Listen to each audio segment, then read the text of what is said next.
coming. First of all, I want to thank the library for hosting us and all the technical help.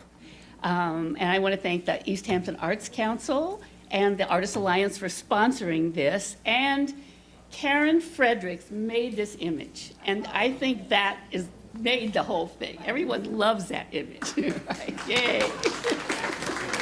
Take a bow, Karen. Yes, I hope she'll do more. Teresa's going to say a word about the Artists Alliance, what they do, and then I'll say a little bit about the Arts Council, and we'll get started.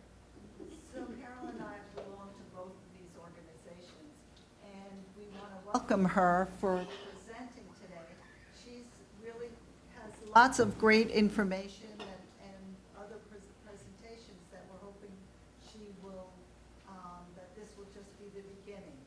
And as the East Hampton Art Council, Artists Alliance, that's what we're here for, is to help artists, help people, help you all with, information that's up to date, and that's part of our mission. So we want to welcome you and Carol, and let you know that if there's anything that we can do, these two art organizations, to help you, please get in touch with us.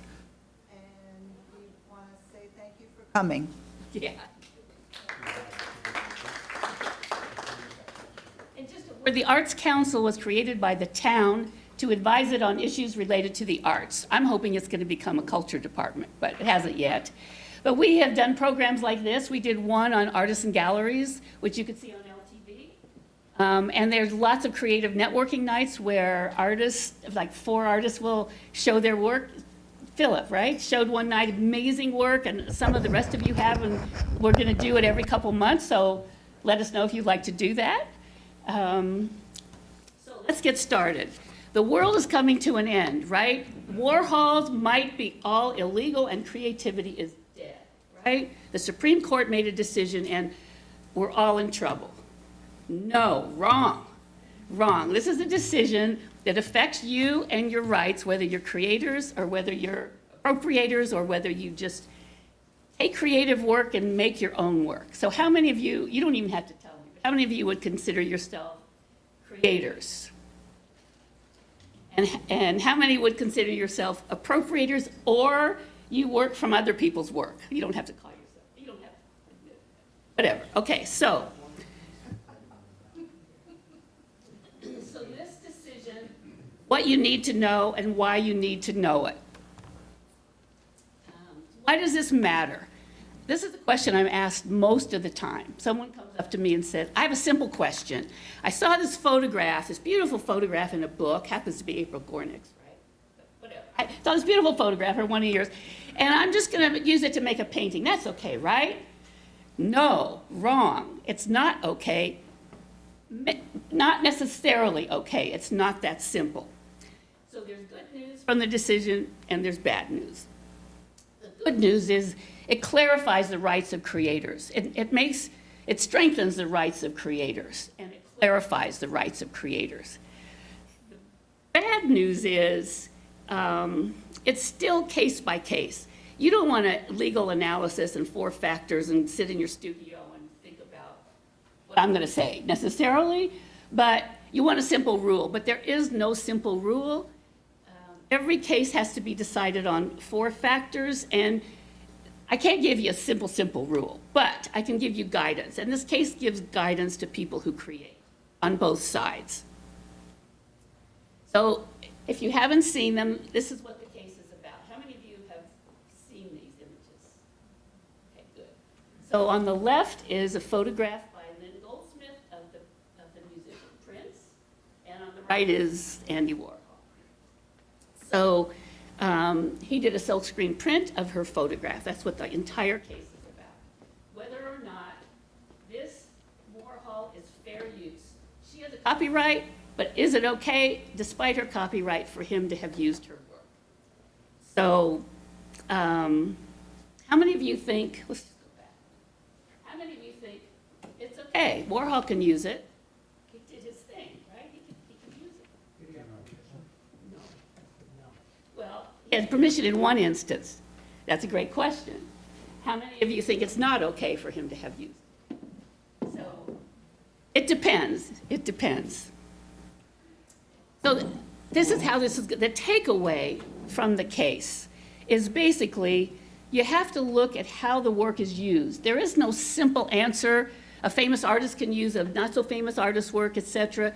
You look at the specific use. The photographer won because her image was used to illustrate an article. Warhol's image was used to illustrate an article. Both of them articles about the musician Prince. The use is the same. So why is it okay for somebody to why is it okay to use an image that they didn't license? This decision is only about the first fair use factor, and I'm going to tell you what the 4 factors are. And the decision does not apply to all the Warhols in the world, all the artwork in the world that builds on other people's work. It doesn't talk about that. And the decision is even very specific that it is not about Warhol's work in galleries and collections in museums. So it's kind of specific. What I'm going to do is tell you the facts of the case, the basics of the law that you need to know to understand it, and what applies to everything that you do. I'm going to tell you about a couple cases because they give you guidance. The law by itself is kind of abstract, and not abstract in the artistic sense, believe me, abstract in like you don't know what it means kind of sense, but a couple cases will give you some guidance when you have to ask your question about, can I do this? And then I'm going to tell you what the case does not say. Talk about some examples. I'm going to give you a slide of some really good resources that you can use when you have a question, and then there'll be plenty of time for questions. So these are the facts of the case. Lynn Goldsmith is a rock and roll photographer. She's very well known in her field. She took a lot of photographs of musician Prince. If you can't hear me, let me know. I've been walking around here and I know I'm not always talking to the mic. Anyway, she took lots of photographs of the musician Prince in the 80s. Some in her studio, some when he was performing. She had a whole portfolio of them. Newsweek licensed one and used it in an article. That was fine. Everything on the up and up. Then the photograph that she took, that's the subject of this case, appeared on lots of magazine covers. Licensed and it was agreement by her. She gave permission, she got paid. This image was on lots of covers over the years. Then in 1984, Vanity Fair wanted to do an article about this upcoming musician, Prince Rogers Nelson. So they decided they wanted to hire Lynn Goldsmith to do an image, he wanted to use one of her photographs to use as an artist reference for the magazine. She was paid $400 and the contract said one-time use, $400 one-time use. Pretty straightforward. So she gave them this photograph, the photograph that you saw, and Warhol then created an image, and that's what appeared in the magazine in 1984. Yeah, so this is the magazine article 1984, Purple Fame, all about Prince. Meanwhile, Warhol creates a series of works, just like he did with Liz and like he did with Marilyn, 16 images based on this one photograph. And then, lots of years later, Prince died in 2016, and Condé Nast wanted to do a commemorative magazine about him. They wanted an image. So what did they do? They went to the Andy Warhol Foundation, because he's passed away by now, and they paid $10,000 for the use of this image. As my friend Ralph Lerner says, a very funny and bright art lawyer, the foundation was just too cheap to pay for a license. Anyway, that's what they did. They paid Warhol $10,000 to use the same image in the magazine, on the cover. And Lynn Goldsmith saw it, she got upset, she wrote to them and said, you can't use my image, now there's a lawsuit. So, what's the law that governs this? And this law applies to all your work. Whether you're a writer or a musician or a sculptor or a photographer or a dancer or whatever you create, the copyright law applies. So if I talk about an artist, a creator, it applies to all of you. Constitution, you've heard about that lately, hopefully. Constitution is what governs this. oddly enough. The Constitution says Congress can pass laws to promote the arts. So they passed a law, a copyright law, to give artists an incentive to create. Because if people can just copy anything they want anytime, no artist is going to make any money from their work. So the law protects artists and gives limited monopolies to creators so that they can have an incentive to create. At the same time, they wanted to balance out the public's right to know, the public's right to, publics and artists, other people's, creative people's right to use artwork that's out there to create new work. So they tried to make a balance. There's always an attempt to make a balance, which is not so easy to do, but that's important to remember. So, basic copyright law. As soon as you create original work in tangible form, you own the rights in the work. Every single one of you. That's all that's needed. Original work, tangible form. On a screen is tangible. If you give a talk without it being recorded, no copyright. Or an idea is not protected. But as soon as original work is tangible form is created, basic copyright, 5 exclusive rights that the copyright holder has, the artist has. The right to reproduce the work, the right to distribute the work, display, perform, and then the right to prepare a derivative work, the right to adapt the work. So the only thing that this case is about really is a derivative right. Every creator has a derivative right. If you want to take your photograph and make it into a backdrop or a painting, you have the right to do that. I don't have the right to do that, unless. So just notice here, the statute actually says derivative work includes the right to adapt, recast, transform. That's a copyright holder's right. Then, in the law, there are exceptions to copyright law. And the exceptions are called fair use, because long ago it was understood that people need to create, and they create from other people's work, and it benefits the culture to have this ability to use other people's work. It's kind of like a First Amendment, traditional First Amendment kind of right. So the copyright law says it's fine to use other people's work for teaching, for comment, for criticism. So I don't have to get permission unless I'm charging, but if I'm teaching or I'm even doing a criticism, doing an article, I don't have to get permission.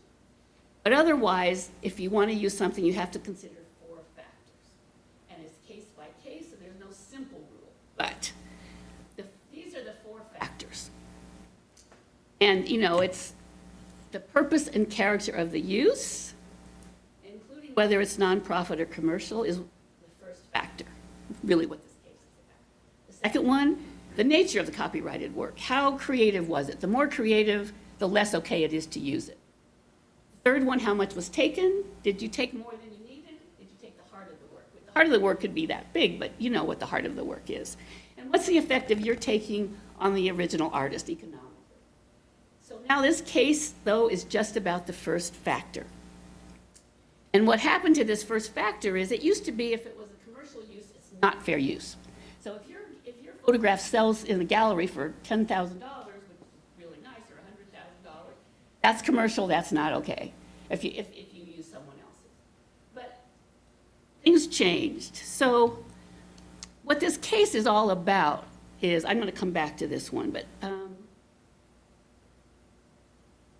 there was a Supreme Court case in the mid-90s about music that talked about fair use and copyright. And I have links that go to the songs, but they aren't quite working. But how many of you are old? You don't have to answer this, but the case was about Roy Orbison and Two Live Crew. So when you get home, you can play little clips of "Oh Pretty Woman" by Roy Orbison. And Two Live Crew, a hip-hop group, wanted to do their version of Pretty Woman. So they asked permission. It was denied, but they wrote it anyway. So I'll give you just a sense of the lyrics. I make them small. Well, this is Pretty Woman. You probably know Pretty Woman. If I could sing, I'd sing it for you.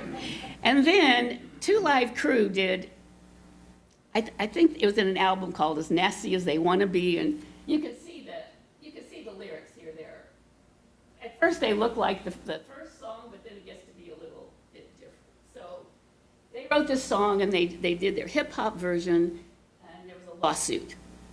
So at the Supreme Court, the court had to decide, is it a fair use or not? Clearly, it's a copyright infringement. They copied the song, really. But is it a fair use? So right about this time, this really smart judge writes an article about fair use, how important it is, and that if something is transformative, if there's a different aesthetic, a different meaning, a different message, it's valuable for the culture, and that's fair use. And that article became the lodestar of fair use cases. So transformative, I mean, that word was also in the copyright holders' right, but the transformative became this whole big thing. Now, in this case, the court said parody can be a fair use, and transformative is a really important kind of, that's the consideration. You've got 4 factors, but all that really matters is it transformative? So it became this new lodestar. And also, this case said, even if it's commercial, it can be a fair use, whereas before, if it was commercial, it could not be fair use. So that was a big deal, and that was really the most recent copyright fair use case, except for a case about computers, which doesn't really affect us so much. So here's a classic transformative use. Years ago, Barbie, a photographer did a series called Food Chain Barbie, took pictures of Barbie and all kinds of kitchen appliances, and sold them for a couple $100 each. Mattel, who owns a copyright in Barbie, was unhappy and brought a lawsuit. They'd sue everybody all the time. And there's songs of Barbie and this and that. But Mattel said it's copyright infringement. Tom Forsythe, the photographer, says it's fair use. It's transformative. It's a whole different meaning. It's a parody. And the court said that's a classic fair use. An artist used a popular icon. That's a classic fair use, especially a parody. So, okay, Barbie, well, you know Barbie recently, Mattel has the copyright in Barbie, so Mattel has the right to make a derivative work, which the movie is. So you can't ever forget about this derivative right.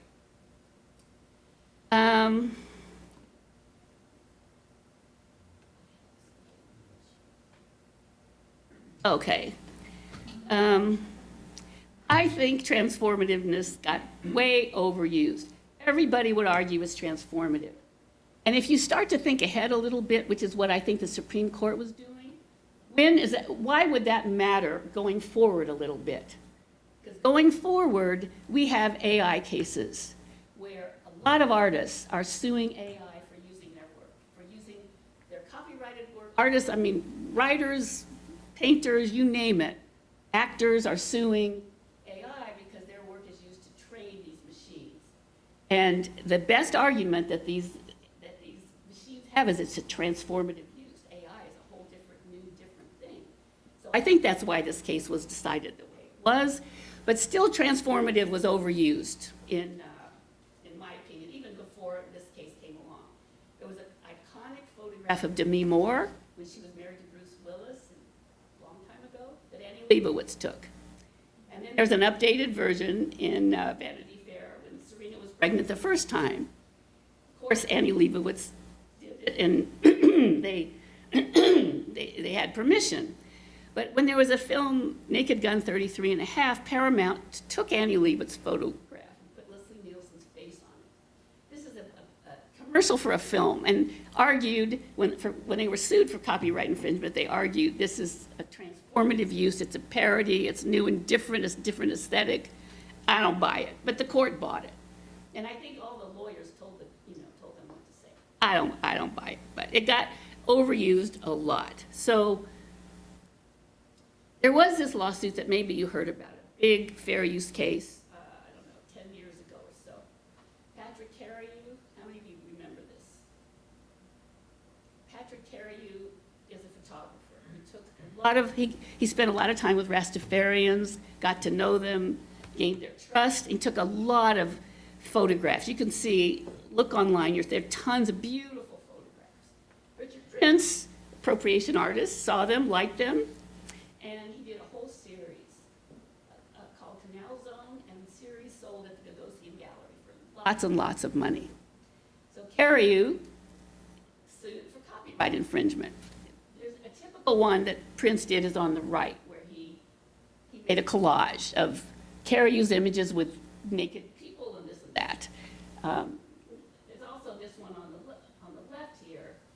But Prince argued this is a transformative use, and there was debate all over the art world. I teach at SVA, and the photographers are really upset because they don't want their work used like that. But lots of other people at SVA said, oh, creativity is going to die if Richard Prince loses. This is how artists make work. They use other people's work. It's got to be a fair use. Ultimately, the court ended up saying that most of Richard Prince's work was transformative. A different aesthetic, a different meaning. They would say this is edgy and cool, and Carrie's work is lyrical. It's very different. The one with the blue on it, not so much, because that wasn't really changed. But a lot of the work was typically like this work you see on the right. And as much as I personally don't care for Richard Prince, I do think that decision was right at the time. But what happened after that is every single case everything was transformative. No matter what, people argued transformative and they thought they would win.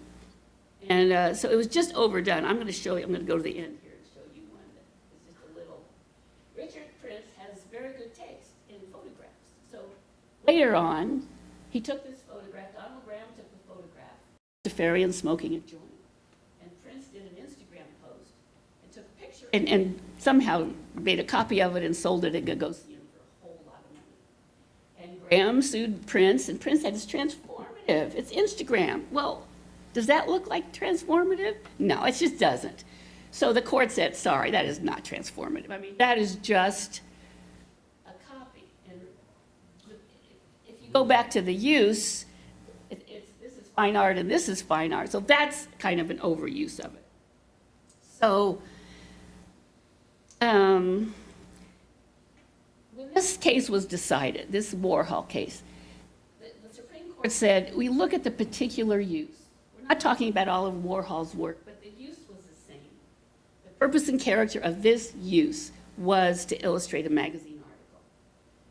The artist has a derivative right, and you can't ignore that because it's a Warhol. But what she did not say all of Warhol's work is copyright infringement. She gave the example, Campbell's Soup logo. The purpose of that logo is to tell you that it's Campbell's Soup. He copied it exactly, and it's hanging in galleries and collections and all kinds of places. It's not there to identify a soup can. It's there as his art, for whatever you think about it. I mean, he revolutionized art, and that's a classic transformative use. Nothing about all the artwork that's hanging everywhere else. It's just about this use. So I just thought I'd give you some examples of what I really think still transformative use is.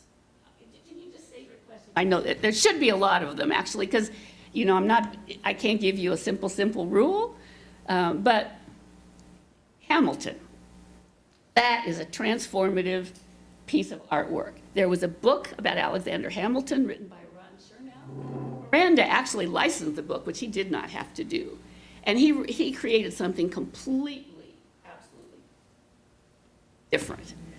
That's transformative. And a landscape photo to a painting from a book, and you just change it a little bit? I don't think so. What about images in a flower catalog? Well, let's say somebody takes pictures of flowers from a bulb catalog and puts them in a collage. Well, if you listen to what this case said, the use is completely different. The image of the flower in the catalog is to sell flowers, and the image in the collage is artwork. So that really could be. But then, actually, Karen said this to me, you might have seen it in the Times. This woman passed away recently who actually sued Warhol. And she did the actual, the flowers, narcissus petals. She did a whole series of photographs. She was an editor of modern photography, and Warhol liked them. He asked for a license, and they said, well, he didn't like the amount of money that they wanted, so he used them anyway. He created a whole series. And she came after him in a lawsuit, and he settled with her, and he paid her, and he gave her a percentage of her royalties. So, that's an example of what could be done.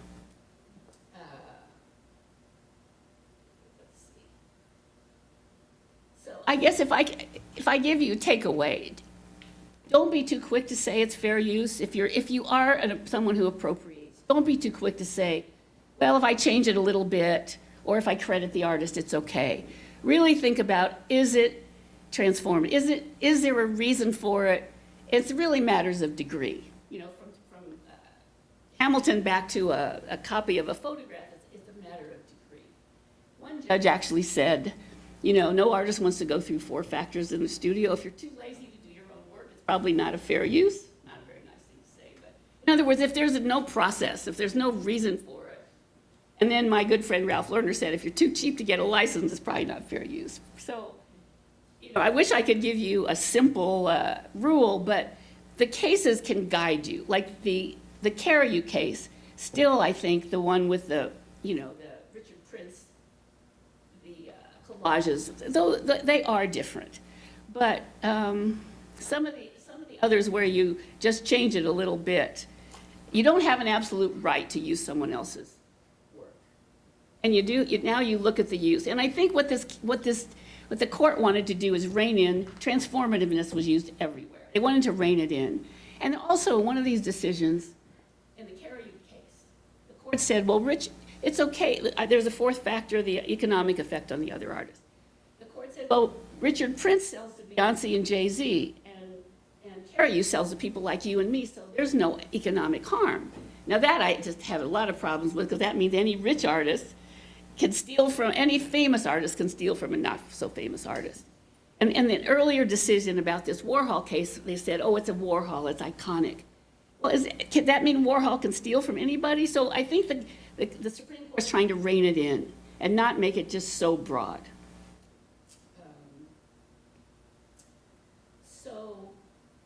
And the purpose of this slide is don't be too quick to, you kind of know it when you see it. Maybe that's another way to say it. You might want to take a picture of this slide. These are some resources you can go to. That can be really helpful because, you know, it's not so simple. Copyright law is not so simple and fair use is not so simple. The first one is the Copyright Office. And they've got tons and tons of videos, papers, all kinds of stuff to help you. And it's in plain English. It's written for creators. The second one is a really great one for AI, Copyright Alliance, for all artists. And you can go and you can sign up for AI updates. So you go to a resources page and there's a place where they'll send you updates because there are cases all the time on AI and everybody wonders what's going to happen with it. No one really knows, although I predict it's not going to be carte blanche for copyrighted work, but that's going to take a while. The Center for Art Law is an organization in Brooklyn, based in Brooklyn, for artists, art lovers, art lawyers, has tons of great programs that you can go to on Zoom, in person. NYFA, New York Foundation for the Arts, I'm actually doing a program next week on Zoom on the Copyright Claims Board, which is a small claims forum where you can bring a claim for just on paper. If somebody takes your copyright, you don't have to hire a lawyer. You can do it on paper for a claim up to $30,000. So that's, if you want information about that, you can just go to NYFA events and you can sign up or ask me, I'll tell you how to go. A couple more specific, ASMP, media photographers, Graphic Artists Guild, Artist Rights Society. They all have information that is really good, you know, for you to go to. And then the last thing is my email address. If there are programs that you want us to do, let me know. If you want a program on the Copyright Claims Board or you want, you know, whatever that you might want us to do, that's what these organizations are here for. So, thank you. We're going to go to Sam's afterward, anybody who wants to, but now it is time for your questions. So,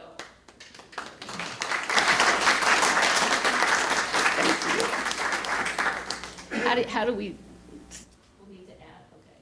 Maybe turn the camera off for the questions. Is this on the website, that list? No, it may be, but I just take a picture of it, or I'll send it to you. Yes. Carol, how does one lose the right to your creation by either selling off the right or doing working? Is it on or doing it either as a work for hire or licensing it, like? Well, for example, if Goldsmith had licensed her photograph from or to Warhol for use, if it had been a more blanket use, then they would have really owned her work completely, right? Yeah, you could lose your right by contract. Work for hire is a concept that you definitely should know, which is you don't own the copyright anymore. If you're an employee and you work for a company, you create artwork, you don't have work. You don't have the rights. Yeah, but otherwise you don't lose your rights. I mean, I say to everybody, I see licensing agreements and they're full of legalese. You've got to read every word or have somebody read every word. Because somebody came to me once who said, I have these beautiful designs and artwork and I want to go to this other company. And I looked at her contract and she gave the work for hire agreement. And you don't want to sign that. It doesn't mean they hire you. The words legally mean you give them all the rights. And that's, tricky. Yes, is there a time limit or do copyrights expire? Somebody told me that the Mickey Mouse cartoon image is the copyright will expire soon, and Disney is very worried about appropriating that image. Well, the law says, the life of the creator plus 70 years. That's how long the copyright lasts. And for work for hire, which Mickey would be, or owned by a corporation, is 95 years. So they keep trying, they'll try to pass a law to extend it, but that's what the law says. So people at some point need to think about what happens to their work when they're gone, because the copyright stays however your will says. But you don't lose it for 70 years after you're gone. I think you were next. I've got several questions, so I'm just going to rattle a couple off and wrap. Just do one at a time. One at a time? We'll come Okay, back. the one I'm most curious about is public domain and using movie stills, taking stills from film and framing it as artwork. How does that work? Well, it depends. If it's protected by copyright, then you have to ask, is it a fair use? The simplest answer, if you want to, is to get permission. And I know that's not always possible. You can't always afford it. You don't always want to. That's the simplest thing. So it's a question. If it's a movie still, and then it's used in another movie, if the use is very closely the same under this law, it would not be a fair use. But you kind of do have to go through those four factors. What is the use? And I think the fourth factor is the second most important one. Are you depriving somebody of livelihood? It could be licensed if there's a nonprofit or something that owns the rights to the film, and it could be licensed and they could get money. You have to consider that. But the easiest thing is to get permission. And there is online a documentary filmmaker's guide to fair use. Online, there's a lot of material to help you, because this is, it shouldn't be, oh yeah, I understand it now. It's not so simple. You have questions and there's no easy answer, but. Is it like in fashion design when you have, like, say, a bag and you can alter the bag 4 different ways, or is it 8 different ways if you alter a designer item? See, that's the kind of thing that's a myth that isn't true. See, if you alter it, the designer, whoever has the right in the bag, copyright in the bag, has the right to alter it. That's one of the exclusive rights. So if you want to claim a right, if you're not the creator, it has to be something really different. I mean, there was an NFT, somebody did an NFT of the Birkin bag, and I thought that was really interesting. So he wasn't sued for copyright infringement, but an NFT of the Birkin bag, I don't know. I mean, it looked just the same, except he added fur, and it was in a different medium. Well, is that transformative? I don't know. He talked too much about how much he was going to, get money out of Hermes and stuff like that, so he lost his case. Is it all, one last thing, is it also true that what you put on social media, that it belongs, it's out? And look at it? A really good question, and maybe you would want a whole program on Instagram. Because what happens is everybody clicks. Everybody makes contracts when they click. And you're not going to not go on Instagram, but you click and you have signed a contract. And if you read that contract, it talks about copyright. Because Instagram needs the right, let's say your photograph, and you want to post it. They need the right to display it, reproduce But they don't necessarily, they shouldn't have the right to make money from it and all that stuff. And their language, it usually starts out really, really broad. And there have been a fair number of lawsuits about it. And they seem kind of interested in working out things, but it's not always. Well, Instagram makes money on ads, so. No, I know, but they don't have you don't want them to have you probably don't want them to have the right to sell your artwork and make money from it. But the terms of service could be very broad, which would give them the right to do it. So you have to be really careful, and then you make a decision. I mean, no one's going to say don't post your work, but just know you could have problems. And that's what's really important about advocacy is artist groups can try to work with them to make the terms of service more fair. They don't really probably want to be known as stealing from artists, but there are situations where there was a photograph of this Emily who was in the US Open, whatever her last name was. It's a photograph of her that was taken by when she retired, and then a sports magazine used the same photograph, and the photographer sued for copyright infringement, and the court said, oh, it's a different use. This is, to me, is crazy. Oh, it's a different use. This is an article about tennis, and this is an article about her retiring. Well, to me, that's a copyright infringement, but the photographer did not win that case. So you surely don't want to have those kind of problems, but it's a real issue.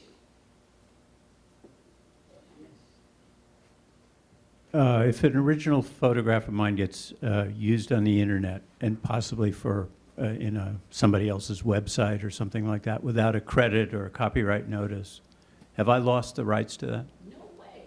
You just go back. If you, 2 slides, copyright, exclusive rights, and fair use. You, as the creator of your artwork, you have exclusive rights. And you don't give them up unless you sign away your rights. They're yours. So just because somebody else uses them, or maybe you give the gallery the right to show it, or whatever, you don't lose the rights. You don't lose the rights unless you sign something that says you lose the rights.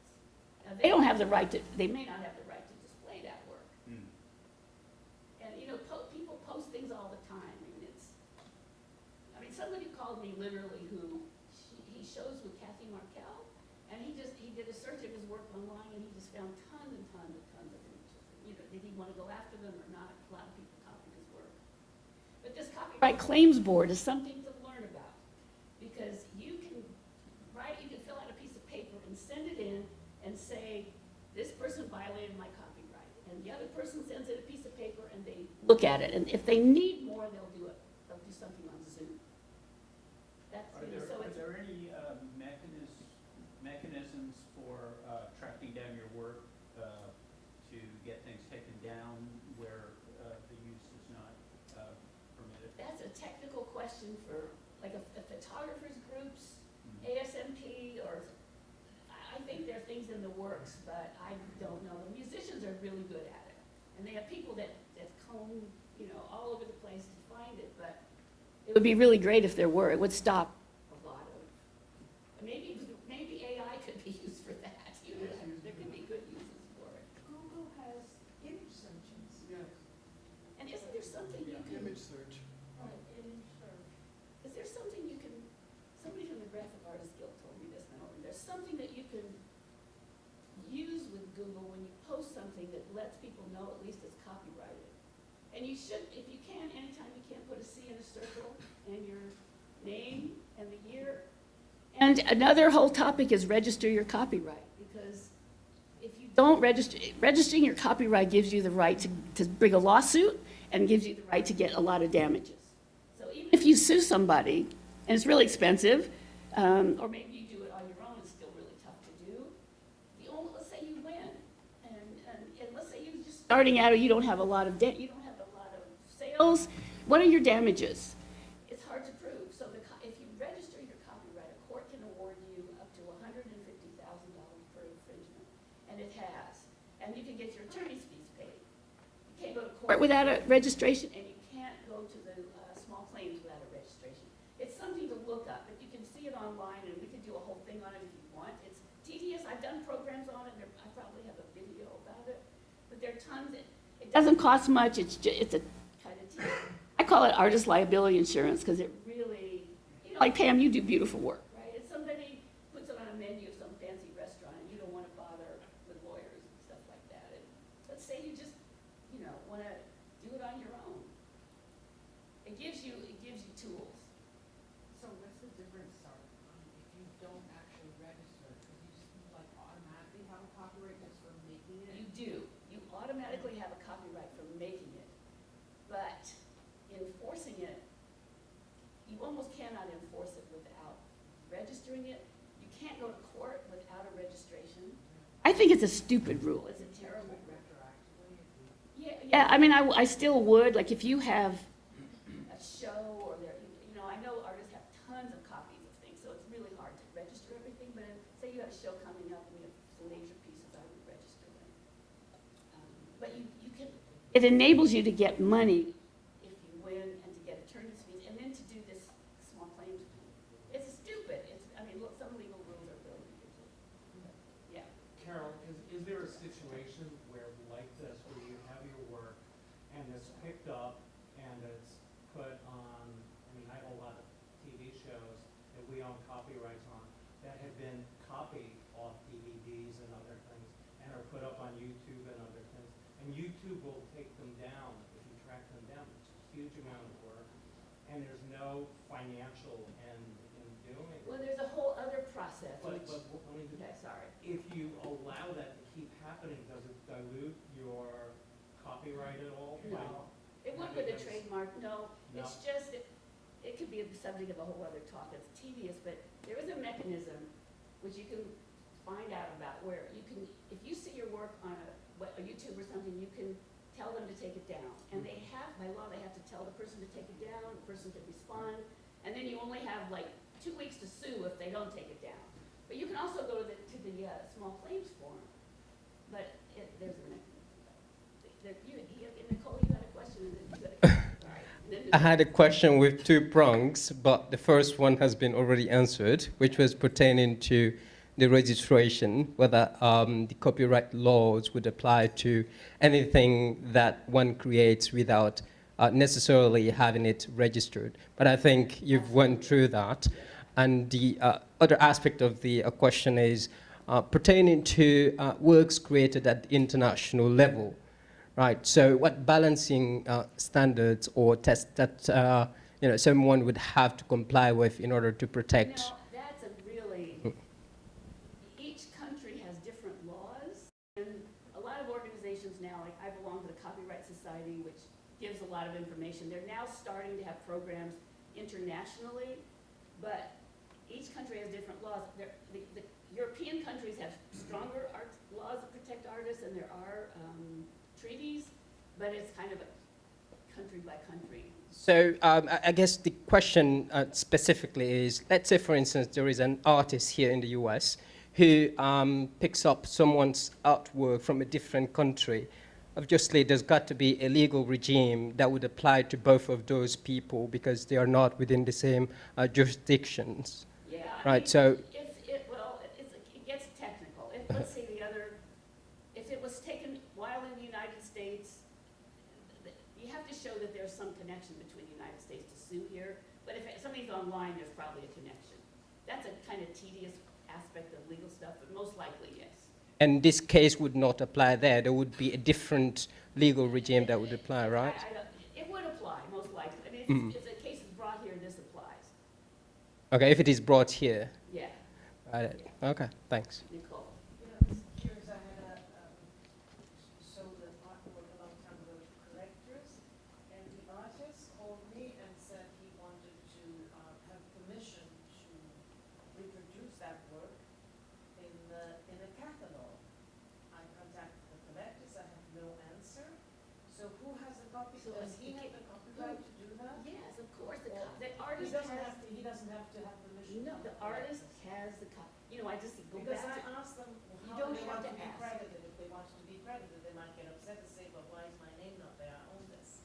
well, the artist has the right to reproduce his or her work. Even if it's sold to. Absolutely, Okay. absolutely. I write that in my invoices now. I just, the artist retains the copyright of the work. Yeah. Even though they're not registered, I just put that in all. No, but it doesn't matter matters if they're registered or not.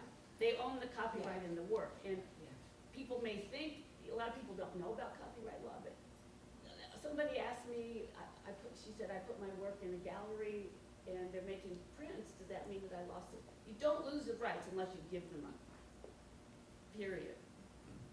As to the name and crediting, that's between the artist and the collector and you, but the artist has the right to reproduce that work, absolutely. But the gallery does not. Not unless the contract says so. So the gallery gets rights by a contract that they have. I mean, there's some implicit stuff, like, you know, if you have a show and lots of times people don't have contracts at all, it's implicit that you can show the work, right? Or you can put it on your website, the gallery, but not after the work is gone.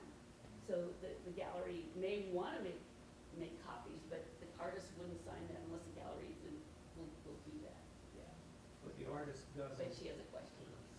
Well, just in the case of if you were making a collage, say, and you were going to use a painting of Goya's, and,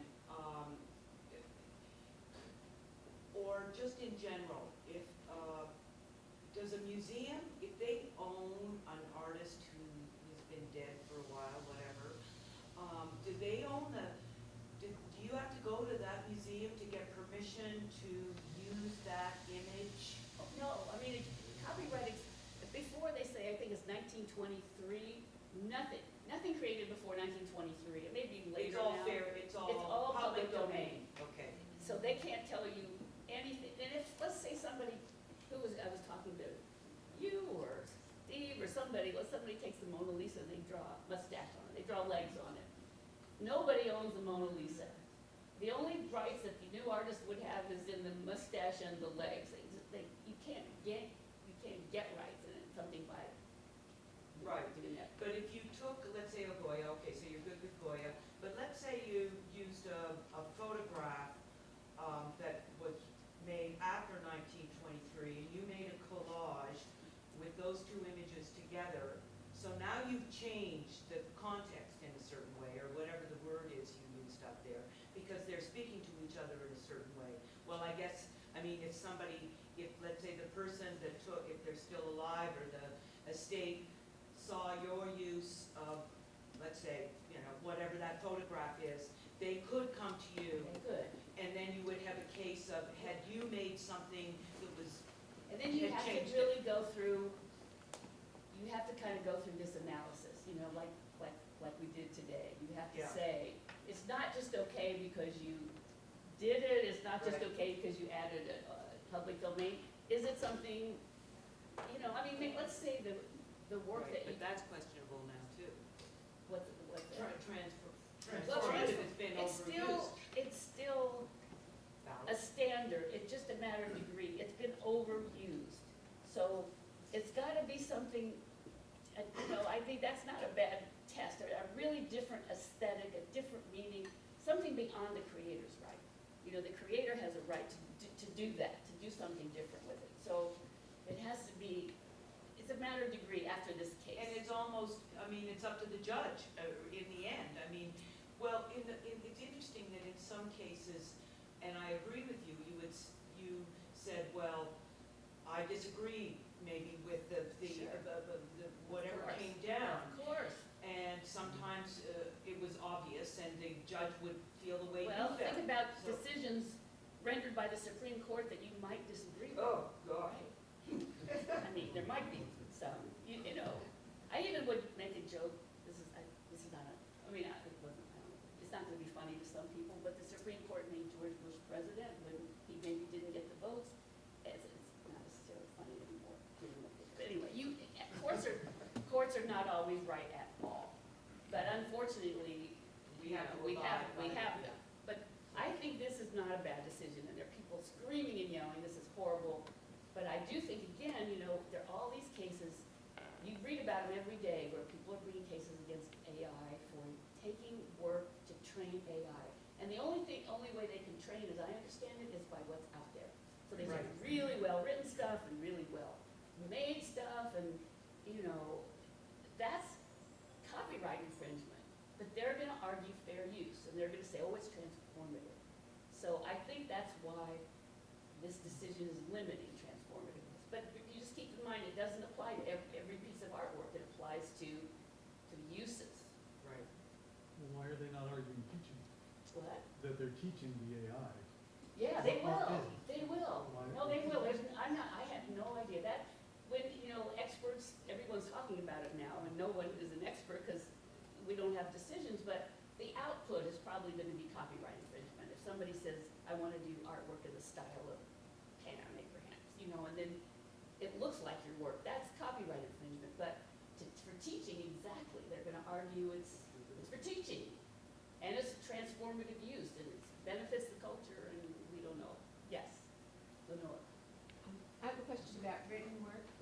I remember hearing that you could use 10% of written work and that was fair use. Is that true? No. Okay. See, there's whatever myth, whatever you hear that gives you a rule, like I can change it this much, I can credit the original writer, is wrong. Because like one of the factors is how much you took. And if you took the heart of the work, like let's say your best writing is in 2 chapters, and somebody takes that as 10% of the work, they've taken the heart of the work. So that is not necessarily okay. Yes. Frank.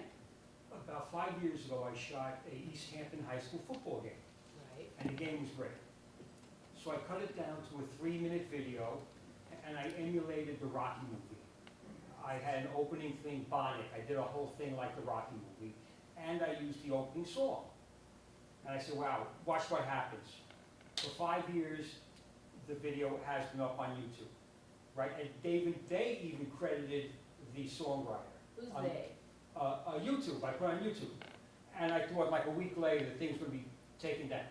But for 5 years, it's been up with the Rocky song, and I changed it to look like a Rocky movie. But about a year later, I tried to use the same song in a website for somebody, and YouTube, they shut it down. So interesting, the fair use thing, No, right, I know, for- I've heard that before. Who was telling you that? You, Mickey. You were like telling for me the high school something team, about I'm not this. making money, right? But for the Yeah. website, like somehow, Well, like it may YouTube be that knew. somebody has already said, I don't know how they work, but there was another lawsuit involving Prince the musician where somebody took a 3-minute video of their baby dancing to a Prince song, Let's Go Crazy. Right. And the music company sued the family for copyright infringement. That's stupid. And so the court said, and they said take it down, because there's this takedown mechanism. The court said, if you gotta consider if it's fair use, you can't just take it down. So I don't know what's going on there. Right. Yeah. Interesting. How is it though that on TikTok and Instagram, all this popular music is being used? Well, there's the platforms aren't obligated to take it down unless somebody says that's my work, take it down. Then there's this law that says you have to take it, you have to take it down, you have to notify the person that posted it, they can do a counter notice, and then you could sue each other. And it's not a perfect mechanism, but they don't want to be held liable, which makes some kind of sense, but it doesn't work very well. It doesn't work very well for the creators. There seems to be a lot of music that's just available for use online, for. I'm sure there is. I mean, TikTok I'm video. sure, I'm sure there's artwork and there's music that's in the public domain and there are images that you can use, I'm sure. It's not stuff that's in the public domain, but like if you are videoing in a mall or something and there's music, background music playing, and you capture it and it's on your video that you post on YouTube, they can dock you for it. They can take you down.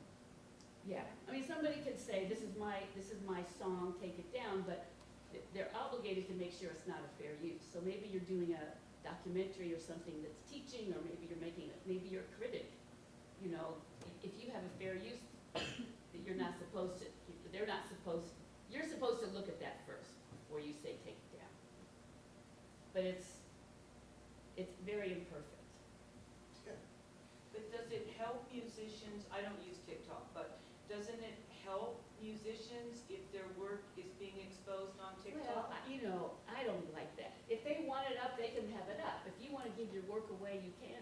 But I don't like that like that as an excuse, well, you know, I can show your work and it's helpful for you. If somebody wants it, they can. Right. Nobody yes. said, you know, Yeah. it's completely up to creator. The creator, right, Yeah. of course. Well, what if the creator is getting a royalty from someone else's use of their content online? For instance, you add someone's music to the content you created, but as a result, Facebook, for instance, or Instagram, for instance, you know, pays the original creator of the Well, it music. depends on what the contracts say. You know, it just depends on what the contracts Right. say. When you click a bunch of agreements that you don't even know about. You agree to give them rights to all kinds of things. I just click. So you gotta, you know, nobody wants to read the agreement Yeah. that you click, but, you know, it'd be worth it to sit down with lots of coffee and read, or, you know, or if you wanna, you know, register your copyrights, do it with people, so that you can, you know, avoid the tedium, but it matters, like, you have a show coming, and people love your work, and you, I don't know if you registered or not, but, you know, you certainly wouldn't want somebody, it's really unique, like, I mean, everyone's work is, but you know, but, you know, you also have to make decisions how you spend your time. Jonathan? This is more a statement, I guess, than a question. In my experience with photographs, and manage an archive with photographs online, is that once they get loose, it's like Wild West, and you can spend your entire life trying to track down the fact that it's used and the copyright and even the photographer's name is not used with it. Yeah. You have to sort of make a choice. Yeah. So every time that I have pursued somebody, they have immediately taken it down and almost always apologize and say, you know, I just didn't know. Right. And that speaks to the fact that the image, once it's loose on the web, it's kind of hopeless. I mean, I don't mean to be despairing, but you have to make critical choices about how you use your time. And people will call me up and say, oh, I saw one of your images, you know, here or there or so. I said, well, please go and tell them. But Right. I'm not going to do it Right, because well, I of can't course. If you spend put my a life watermark after in that. an image, I don't, I mean, so that's, somebody ought to come up with a way, and like a technical way to do that. I think people are working on it. That's the beauty of these organizations, like ASMP, Graphic Artists Guild or whatever, because they'll do that, you know, they, a watermark can be erased. I don't know, they know Getty has something a that, watermark they on know, all they of work their on images stuff like that you this, find. because that's a It can be huge erased issue out. for people. Oh, not easily. Not easy. And that's a low-res image on there. But also Adobe, there was something I saw in the news a little while ago, I think it was Adobe, anyway, is working on a kind of a thing where the viewer will be able to, there'll be a mark that will say, this is AI, you know, this is a real image, this is a fake image. Yeah. I mean, that's all I can say, I'm not getting into details, but that'll be good. But it's really important to join one organization, even if you're not a photographer. They're really good on copyright, they're good on AI, they're good on all these things, registration, or the Copyright Alliance. You don't have to pay to join, you know, you just sign up and get a newsletter, because it's really hard to keep up. And you know, it's not so clear, none of this stuff is so clear. You know, I wish that I could make it clear, but it's not so simple. And then as the cases come down, that things can change. And you need to just, you need to know. So it's great to come to something like this. It's a gorgeous day, you know, you could be doing a lot of other things. So it's a good thing to do. Well, very helpful, because you can see the fine line between things and how it's not Tricky. straightforward. As a creator, we are doing our best to be ourselves and to push all the time. Sometimes we admire something that's inspiring us and we come close to it like a shadow, and other times we're exploding it and it's really our own to the best of our abilities. You know, these people who make these judges, Yeah. they have no clue Exactly. what goes through our day-to-day Exactly. creativity. Exactly. And minor waste worrying about it. You know, when you get to be Richard Prince and you're selling stuff for $5 million, he probably should worry a little bit more than me. No, it's a great, even a lot of the commentators, and I think even in this decision itself, Sotomayor said, how can we judge the character of a use? We're judges, we're not art critics. So the only way she could do it is to say, look, it's an illustration for a magazine article. Because to say something's a different aesthetic by a lawyer or a judge, that's right, it's ridiculous. It's just, I don't know what to tell you, but you're right, it's very imperfect. It's very, very imperfect. But it's good, in my opinion, it's at least good to know what's going on a little bit. And it may not, may not affect any of you ever. Maybe your work sell, whatever you do, whether you borrow, whatever, and you may not even, lots of people don't even really want to think about Apple it. Soup never had a problem with Andy Warhol. Of course It not. was great marketing. Of course. Right, well. This is how culture works, I mean, look at Picasso and block painting from 1908, Exactly. and everything looks exactly the same, Yeah. Culture evolves by everybody looking at something, being inspired, so it's. But see, that's the whole justification of the fair use. And then you think about, it has to be a balance. That's both of you are saying exactly what fair use is about and what it should be about. And if it's really that, most of the time it's gonna be okay. And I mean, even appropriation art, Richard Prince, there's reason behind that as well, even. So, but then, if you're an artist and you're making a living by your artwork, you don't want someone to just, take it, but I think a real honest process of making art is fine, I think that's fine. It's when there are situations where people just take things because it's easier and they don't want to pay for it, and that's the kind of thing could be a problem, really. But you're right, it's judges and lawyers who are not the best ones to make these decisions. What if a local artist here, like appropriates Andy Warhol, or, Prince or something, like knowingly on purpose, I mean, you're right, it shouldn't matter who's higher or lower, and power, whatever. Yeah, Karen wanted to, she said, people love this image. I know. And so Yeah. Karen said, let's just Warholize everyone. And I Yeah. said, We were talking about you things said to it. do, like what. And it's a style, style is not To do protected it, by Tom. copyright. But I just thought, they're very litigious, the foundation, I understand from people who knew him that he wouldn't have cared at all. Yeah. But there are some organizations that are really litigious, and Did you guys ask the foundation? Or did you- no, because it's a style. It's not a copy of a Warhol. iMovie has the Ken Burns effect. You can make your video, you press the button, and it makes a documentary. It actually says Ken Burns effect. Button. That's what it literally says. Sure Well, that that came after the effect. I'm sure He they took pay- it I'm from sure they many pay him. other people. But, Or maybe he doesn't care.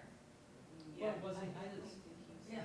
Yeah, right. It's called a parallax. It just means things moving at two different speeds yes. create that Right. effect. But as far as what you talked about Picasso, that he said, that Picasso Brock comparison, he said, the idea belongs to whoever does it best. But he also said, the brilliant steal and the mediocre borrow. Yeah. And he took that from TSI. He stole that. Wait, who said that? No, Picasso. Oh. But he stole it from TSI. And Warhol said something like that too. It's in the beginning of some book legal guide for the visual artist, good artists paint and bad, good artists steal, I don't know. Warhol said something like that. And I guess stealing means really making it your own, that you really have transformed it. It's almost just a metaphor for transformation, transformation. I think you kind of know it when you see it, like with Richard Prince got too cocky. And he has really good taste, so he takes these really good photographs and makes a ton of money out of it. I just think that's nonsense. But Where's it, like, in this, like Sherry Levine, and where's there, Yeah. there was that whole movement where they Yeah. just like, do the exact replica, and it was like a thing in the art world.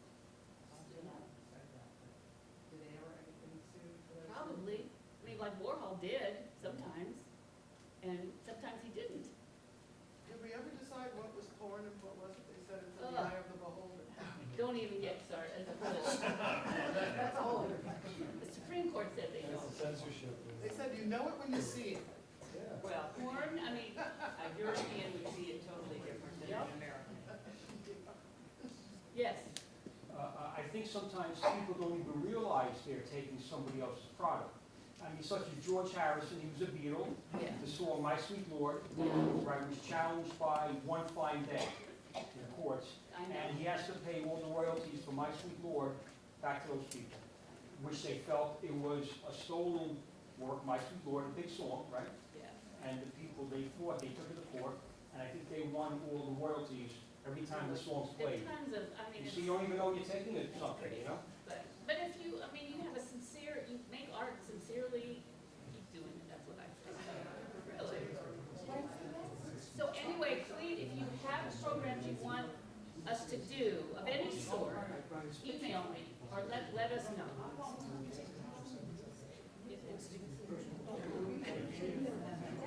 Thank you.